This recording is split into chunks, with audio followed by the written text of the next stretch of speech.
নমস্কার বন্ধুরা, হার্ষিকাস কিচেনে আপনাদের স্বাগত জানাই। আজকে আমাদের রেসিপি হলো আলু কুলচা। তো চলুন আলু কুলচাটা কী করে বানানো হয় সেটা একবার দেখে নিন।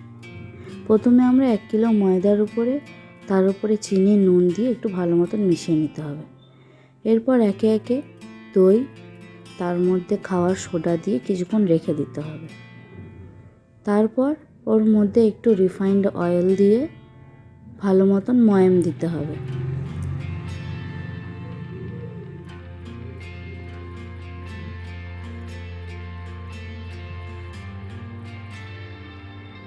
ভালো মতন ময়াম দিয়ে আমি এখন মেখে নিচ্ছি।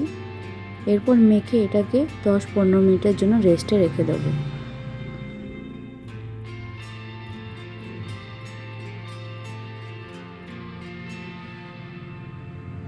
সবশেষে আমি একটু তেল লাগিয়ে রেখে দিচ্ছি, আপনারা দেখতেই পাচ্ছেন। এরপর আমরা এটাকে একটু ঢাকা দিয়ে রেখে দেবো রেস্টে। এরপর আমরা প্রেসার কুকারে আলু সেদ্ধ করে নেব।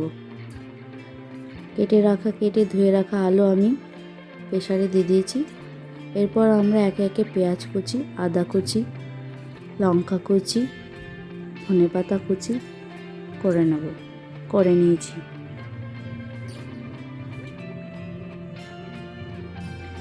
এদিকে আমাদের আলুটাও সেদ্ধ হয়ে গেছে। এবার একে একে আলুর খোসাগুলো সব ছাড়িয়ে নিচ্ছি।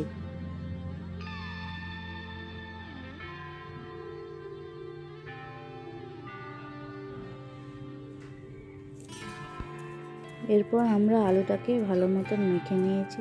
তার মধ্যে দিয়ে দিয়েছি এমনি সাদা নুন, বিট নুন, মধ্যে পেঁয়াজ কুচনো, আদা কুচি, লঙ্কা কুচি দিয়ে ভালো মতন মেখে নিতে হবে। এরপরে আমরা একটু জিরে গুঁড়ো, আপনারা চাইলে দিতেও পারেন, নাও দিতে পারেন, একটু লঙ্কা গুঁড়ো দিয়ে ভালো মতন মেখে নিয়েছি। এইবার আমরা ময়দাটাকে ভালো মতন আরেকবার মেখে নেব। এই আটাটা আমার হাতে উঠে আসছে বলে আমি একটু ময়দা মাখিয়ে নিচ্ছি হাতে, যাতে আটাটা গায়ে না লেগে যায়। দেখুন বন্ধুরা, খুব সুন্দর আমার হাতে উঠে এসছে। এবার একে একে আমরা নেচি কেটে নেব।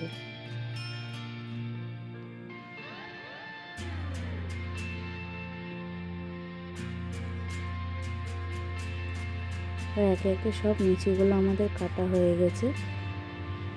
এবার আমরা এই নিচির মধ্যে আলুর যে পুরটা বানিয়েছিলাম সেই পুরটা দিয়ে দেবো।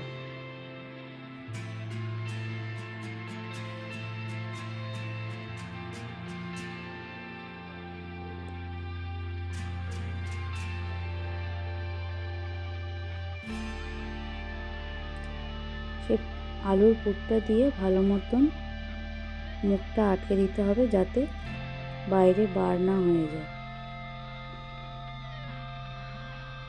দেখতেই পাচ্ছেন বন্ধুরা, এবার আমরা আস্তে আস্তে বেলে নেব।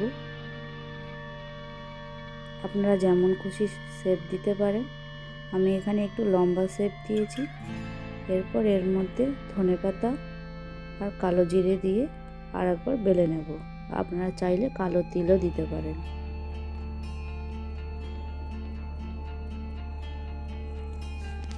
এরপর একটা প্যানে আমি জল দিয়ে দিচ্ছি।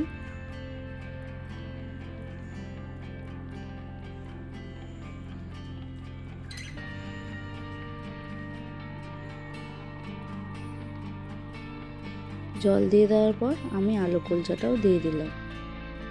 ঢাকা রেখে ওর মধ্যে বাটার লাগিয়ে ভালো মতন ভেজে তুলে নিলেই রেডি আলু কুলচা। ভিডিওটি কেমন লাগলো অবশ্যই লাইক, কমেন্ট, শেয়ার করে আমাকে জানাবেন।